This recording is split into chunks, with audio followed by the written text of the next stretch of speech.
All right, so we're diving into meditation today. I've got to say, I'm kind of fascinated by this whole idea of like just 12 minutes a day making a real difference. Yeah. That's less time than I spend just kind of scrolling on my phone some mornings. But where do you even start with this if you've never really tried meditation before?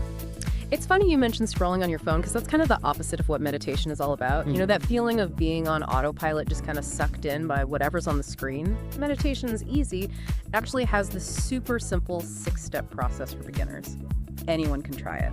It starts with something as basic as finding a comfy spot and like tuning into your breath. So no chanting or incense or sitting like a pretzel. Yeah. Just breathing. Exactly. It's more about paying attention to your breath than like trying to force any special rhythm. And the key here is that paying attention part. Every time your mind wanders, which it totally will, you gently bring it back to your breath. That's where the magic happens because like meditation is easy. It explains you're strengthening your intentional brain, the part that makes choices, instead of just letting habits run the show. Okay, I get that. But like, how much of our lives are actually run by habit? It feels like I'm on autopilot most of the time. More than you'd think. Learn How to Meditate mentions the study that says something like 95% of what we do is habitual. That means only a tiny bit of our day is actually from conscious choices. No wonder we feel so stressed and out of control sometimes. 95%. Whoa, that's kind of scary. But it also explains a lot. So meditation is like a workout for my brain. Yeah. To help me break free from autopilot. Yeah, that's a great way to put it. And like any workout, consistency is key. The more you meditate, the stronger those brain pathways get. The ones for focus and intentional action, Learn How to Meditate, gets into the science behind it all, explaining how meditation can rewire your brain over time because of neuroplasticity. Neuroplasticity. So like my brain isn't set in stone. It can actually change based on what I do. Yeah. That's pretty cool. Absolutely. And meditation is like this powerful tool for shaping those changes. Think of it like building a muscle. The more you practice, the stronger your intentional brain gets. So besides feeling less like I'm on autopilot, what are some of the actual benefits people get from meditating? Our sources mention like pain relief, better sleep, all sorts of things. Where do we even start with all that? Let's start with something a lot of people struggle with. Chronic pain. Meditation is easy. Talks about studies where people with like back pain and migraines felt a lot better through meditation. Now, it's not a cure-all, but it helps you become more aware of those sensations without getting totally swept away by them. It can change your relationship to pain. That's interesting. So it's not about ignoring the pain, but changing how you react to it. Exactly. And that ties into another big benefit. Stress reduction. You know how when you're stressed, your heart races, your palms get sweaty, you might even feel kind of dizzy? That's your fight or flight response kicking in. It's triggered by your sympathetic nervous system. Oh yeah, I know that feeling all too well. Deadline week is basically a fight or flight marathon. And that's where medication comes in. By activating your parasympathetic nervous system, that's your body's rest and digest mode, meditation helps counter that stress response. It's like hitting the reset button, calming your heart rate, easing muscle tension, bringing your whole system back to balance. Learn How to Meditate. Even talks about studies showing how meditation can lower cortisol levels. That's your body's main stress hormone. So it's not just a feeling of being calm. Yeah. There are actually physical changes happening. Absolutely. And it has this ripple effect. For example, lower cortisol can lead to better sleep. Meditation is easy, points to that as a major benefit for people struggling with insomnia. Okay, I'm sold on the sleep part. What about anxiety? It feels like everyone's dealing with that these days. Anxiety is huge. But the main way meditation helps is similar to what we've been talking about. It's about creating space between you and your thoughts. So you're not just automatically taken over by them. Instead of being consumed by anxious thoughts, you learn to observe them without judgment. Learn How to Meditate uses this analogy of watching clouds drift by. They come and go, but you don't have to get caught up in every single one. That cloud analogy is perfect. So instead of being stuck in a storm of anxiety, you're learning to step back and see those thoughts from a calmer place. So it's not about making the thoughts disappear, but changing how you deal with them. Exactly. And the more you practice, the better you get at recognizing those anxious thought patterns and choosing how you want to react instead of just reacting. Okay, that makes a lot of sense. Now, I'm curious about something. We keep talking about the practice of meditation. Does that mean it has to be this big formal thing? What if I can't sit still for more than like 5 minutes? Meditation is easy. It actually talks about this. It says that even just focusing on your breath when you're exercising can be a form of meditation. It's about bringing that mindful awareness to whatever you're doing. So my morning run could count. That's a relief. What about the spiritual side of things? I know some people are hesitant to try meditation because they think it's connected to religion. It's a good point. And it's important to say that while you find meditation in a lot of spiritual traditions, it doesn't have to be tied to any religious beliefs. People all over the world use meditation for its benefits, regardless of their background. It's really a universal practice. That's good to know. So if someone wants to make meditation a regular thing without needing any special equipment or beliefs, what are some practical steps they can take? Meditation is easy. Suggests finding a comfy spot where you won't be disturbed, even if it's just for a few minutes each day. Okay, so no need to build a meditation room, just a quiet corner will do. Exactly. And then it's about consciously relaxing your body and being kind to your mind. That part is super important because it's easy to get frustrated when your thoughts are racing. But meditation is about gentle observation, not beating yourself up. So it's more about making friends with my thoughts than fighting them. Absolutely. It's about being curious and accepting instead of judgmental. And Learn How to Meditate talks about this really interesting concept called behavior design to help make mindfulness a habit. Behavior design? What's that?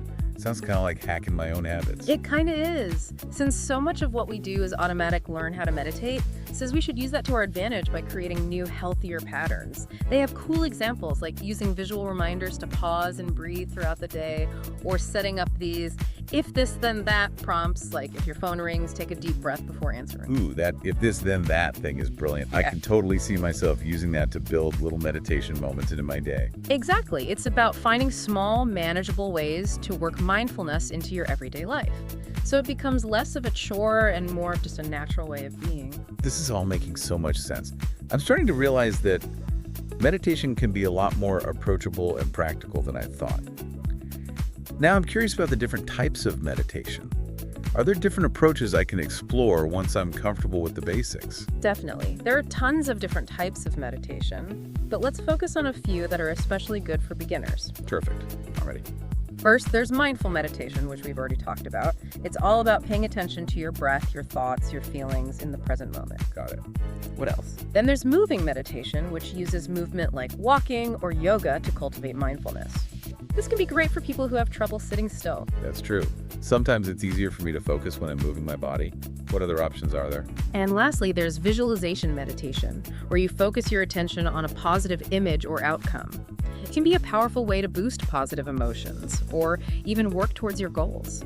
Okay, so we have mindful meditation for being present, moving meditation for active people, and visualization meditation for using imagery. Those all sound interesting. Now, before we wrap up this part of our deep dive, I wanted to mention something from Learn How to Meditate that I found super helpful. It's their Q&A section. They talk about some common worries that I think a lot of beginners have. Yeah, good idea. Talking about those common worries can definitely make meditation seem less scary. What question stood out to you? One was about what to do if you get itchy during meditation. Their answer was surprisingly simple. You scratch with your mind. Ah, yes, the classic mindfulness technique. It's not about ignoring the itch, but about being aware of the feeling without immediately scratching. Often just by paying attention to it, the itch goes away on its own. Sounds kind of strange, but I'm willing to try it. Yeah. Another question I related to was about whether there's a right way to breathe during meditation. Yeah, and the answer is There isn't. They say you should just do whatever feels comfortable. No need to force a specific breathing pattern. exactly. Meditation is about finding ease and comfort in the present moment, not about strict rules or trying to be perfect. I love that. They also talked about how to handle those annoying thoughts or feelings that pop up when you're meditating. You know, the ones that can really distract you. Right, those intrusive thoughts are totally normal. The key is to acknowledge them without judgment and gently redirect your attention back to your breath. So it's all about acknowledging and refocusing, not suppressing or fighting those thoughts. That makes a lot of sense. It's like training a puppy. You gently guide it back to its spot every time it wanders off. With patience and practice, it eventually learns to stay put. I love that analogy. Okay, so we've covered a lot here in part one of our deep dive into meditation for beginners, exploring the basics, the benefits, and even some practical tips to get started. We have. But there's so much more to discover about meditation. The different types, its power to cultivate compassion, and its connection to a bigger sense of interconnectedness. I'm already hooked. Let's dive into part two and explore those fascinating aspects of meditation. Stay tuned. While we were talking about making meditation a habit, it made me think about how much of our lives we just kind of go through the motions. Oh, yeah, totally. Like when I'm doing dishes, I'm usually replaying some conversation in my head or making a to-do list instead of actually being like present with the dishes. Exactly. And that's where this idea of bringing mindfulness into everyday stuff comes. Meditation is easy mentions this too. It's not just about those formal meditation sessions, but finding those little moments of awareness throughout your day. How do you do that? Like, how do you make something boring like washing dishes into a mindful experience? It's easier than you think. Instead of letting your mind wander, try using all your senses. Feel the warm water. Notice the smell of the soap. See how the light reflects off the bubbles. Wow, I've never thought about dishwashing that way. So it's about turning off the mental chatter and just like being there with the physical sensations. You got it. And the cool thing is you can do this with anything. Folding laundry, walking the dog, brushing your teeth. When you bring that mindful awareness to these everyday things, they become less of a chore and more of a chance to connect with the present moment. That's a really cool way to reframe those daily routines. Instead of rushing through them, I could actually turn them into little meditation moments. But what about when things get really tough? Like, can meditation actually help when I'm feeling super stressed or anxious? Absolutely. In fact, meditation is easy. Says those are the times when meditation can be the most helpful. When you're feeling overwhelmed, even just a few minutes of mindful breathing can make a huge difference. So like a quick reset button for my nerves. Exactly. It helps slow down those racing thoughts, calm your heart rate, and bring a sense of grounding and stability. And Learn How to Meditate explains that this happens because meditation activates your parasympathetic nervous system. That's the part in charge of relaxation and recovery. Okay, that makes sense. So practicing regularly helps build up that resilience to stress, and those mini meditation moments can give you relief when things get intense. Now, you mentioned earlier that there's more to explore about different types of meditation. We touched on mindful meditation, moving meditation, and visualization. What else is there? The world of meditation is huge, and Learn How to Meditate actually gives a really good overview of different styles. One that you might find particularly interesting given what we've been talking about with stress and anxiety is loving kindness meditation. Loving kindness. That sounds interesting. Tell me more. It's this beautiful practice where you cultivate feelings of love, compassion, and goodwill towards yourself and others. So it's not just about calming my own mind, but like sending out that peace and kindness to other people too. Exactly. It's about recognizing that we're all connected and sending out positive energy into the world. Okay, I'm definitely interested. How does loving kindness meditation actually work? It usually involves silently repeating phrases or mantras that express well wishes for happiness. Learn how to meditate. Give some examples like, may I be well, may I be happy, may I be peaceful, and may I be free from suffering. Wow, those are powerful words. And do you direct these phrases just to yourself? You can start with yourself, which is often the hardest part, but then you gradually extend those wishes outward to others. So like starting with family and friends and then branching out. Exactly. You can start with people you love, then move on to neutral people, and eventually even to people you have trouble with. That sounds like a powerful way to build up compassion and forgiveness, even for people who have hurt you. But how do you actually send loving kindness to someone who's caused you pain? It definitely takes patience and compassion for both yourself and the other person. It's not about saying their actions were okay or ignoring your own feelings. It's about seeing the humanity in everyone, even those who have hurt us. Okay, listening. One helpful thing Learn How to Meditate suggests is remembering that everyone, no matter what they've done, ultimately wants to be happy and free from suffering. That's true, but it's hard to remember that when someone's hurt you deeply. I know. It's not about excusing their behavior, but about recognizing that their actions often come from their own pain or confusion. So it's about looking past the surface and seeing the underlying suffering. Exactly. And when you can tap into that understanding, it becomes easier to feel compassion even for those who have wronged us. Okay, that makes sense. Okay. But how do you actually practice this? One technique is to picture the person you're struggling with and silently repeat those loving kindness phrases we talked about. May you be well, may you be happy, may you be peaceful, may you be free from suffering. It feels weird to send those wishes to someone who's hurt you. It can feel awkward at first, but remember, you're not doing it for them. You're doing it for yourself.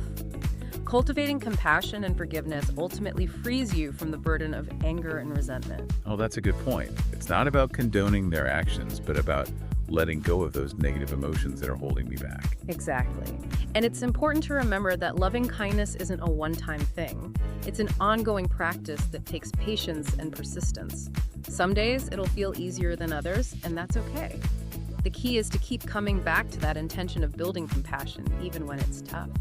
This is also helpful. I'm starting to understand how loving kindness and forgiveness are connected and how they can both contribute to a more peaceful and fulfilling life.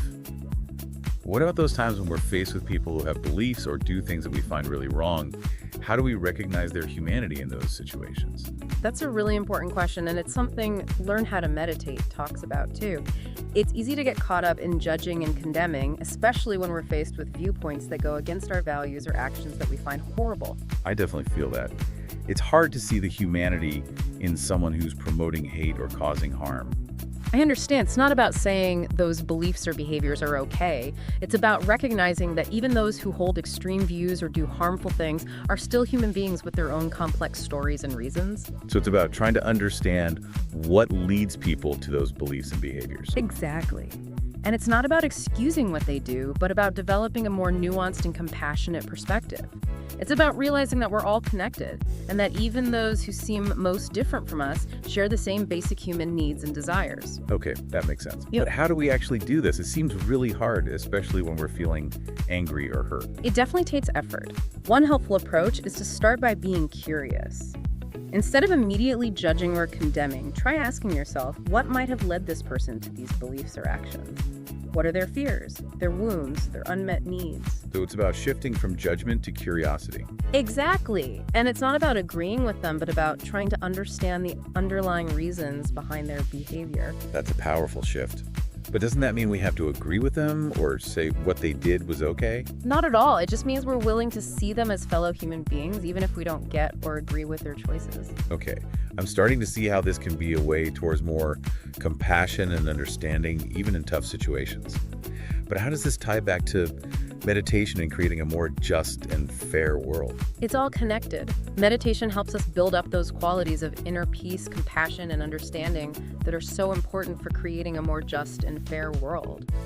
As we practice mindfulness, we become less reactive, less judgmental, and more able to see things from other people's points of view. So it's like we're creating a ripple effect, starting with our own inner change and then spreading that out to our relationships, our communities, and eventually to the world.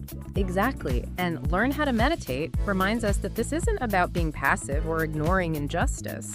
It's about building inner strength and clarity so that we can face the world in a more skillful and compassionate way. Okay, I'm starting to understand how meditation can be a powerful force for social change, not just by changing individuals, but also by creating more understanding and compassion between people.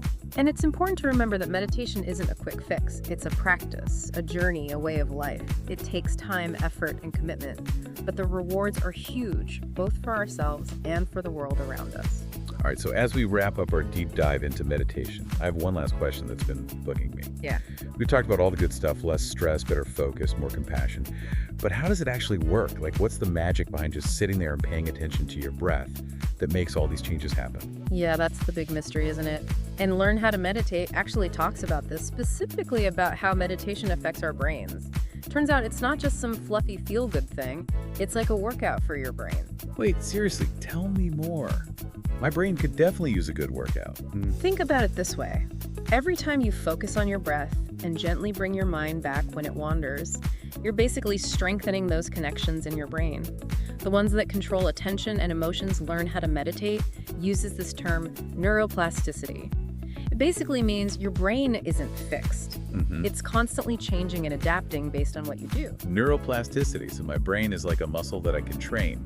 That's kind of cool, but also a little scary. Exactly, and meditation is like this awesome tool for shaping those changes. One of the things scientists have studied a lot is the effect on the amygdala. That's the part of our brain that's like the alarm system for stress and fear. So yeah, the amygdala, that's the one that freaks out when I'm running late or see a spider, right? Yeah, that's the one. And research shows that meditating regularly can actually calm down the amygdala, make us less reactive to stressful stuff. It's like turning down the volume on that alarm system, so we're not always on edge. Okay, that makes sense. But what about all those mental benefits we discussed? Like better focus, sharper decision-making, even improved memory. There's research on those too. Studies have found that meditation can boost activity in the prefrontal cortex. That's like the control center of your brain. It handles planning, decision-making, remembering things. So meditation is giving my brain's control center a power-up. I like the sound of that. And it gets even better. Research also suggests that meditation can actually make the hippocampus denser. That's the part of your brain that's all about learning and memory. This could be huge for things like improving how we learn and even protecting our brains as we get older. Oh, and meditation can help with memory too. I gotta tell my grandma about this. She's always losing her keys. Definitely worth sharing. And remember, this is just a taste of what scientists are discovering. There's so much more research happening all the time. We're constantly learning new things about how amazing meditation is for our brains and bodies. It's mind-blowing that something as simple as paying attention to your breath can have such a huge impact. It really is. And meditation is easy reminds us that it's not about being perfect or becoming some kind of meditation guru. It's about showing up regularly, being kind to yourself when your mind wanders, and just trusting the process. That's a really good point. So for someone who's feeling a little overwhelmed by everything we've talked about, what's the one big thing you'd want them to remember? If you're looking for a way to feel less stressed, improve your focus, become more compassionate, and maybe even boost your brain power, meditation is an incredibly powerful tool that anyone can use. And the best part is you don't need any special equipment, beliefs, or skills. Just a willingness to sit down, breathe, and pay attention. Well said. I think you've convinced me, and hopefully our listeners too, that meditation is definitely worth a try. Thank you so much for taking us on this deep dive. It's been my pleasure. Sharing these insights with you has been a joy. And to everyone listening, thanks for joining us on this journey into the world of meditation. If you're feeling inspired to give it a shot, check out the resources we mentioned and find a style that works for you. Remember, even a few minutes a day can make a real difference. Until next time, keep diving deep.